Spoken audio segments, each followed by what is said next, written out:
నాకు బాగా ఇష్టమైన డైలాగ్ కుదిరితే పరిగెట్టు. కుదిరితే పరిగెట్టు మోటివేషనల్. ఓకే, చెప్తావా మరి? చెప్పు.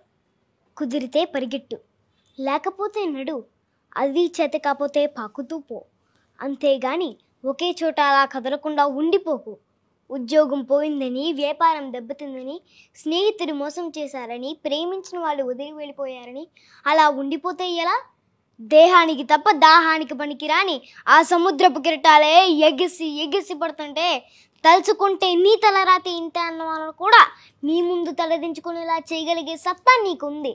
కానీ నీకు వచ్చిన కాస్త కష్టానికే తలదించిస్తే ఎలా? సృష్టిలో చలనం ఉన్నది ఏది ఆగిపోవడానికి వీల్లేదు. పారే నది, వీచే గాలి, ఊగే చెట్టు, ఉదయించే సూర్యుడు అనుకున్నది సాధించాలని నేను కసి కసిగా ప్రవేశిస్తోందే, ఆ రక్తంతో సహా ఏది ఏది ఆగిపోవడానికి వీల్లేదు. లే, బయలుదేరు. ఆ మానసిక బాధల సంఖ్యల్ని తెంచేసుకో. పడ్డ చోటు నుంచి పరిగెత్తడం మొదలుపెట్టు. నువ్వు పడుకునే పరుపు నిన్ను ఛేదించుకోకముందే బద్ధకాన్ని వదిలే. నీ అద్దం నిన్ను ప్రశ్నించకముందే సమాధానాన్ని వెతుక్కో. నీ నీడ నిన్ను వదిలేయకముందే వెలుగులోకి వచ్చాయి.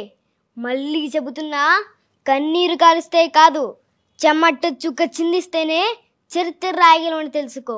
ఇవి చదివితే పదాలు మాత్రమే, ఆచరిస్తే అస్త్రాలు. ఓహో, అసలు ఏమన్నా మోటివేషన్ అమ్మా ఇంత.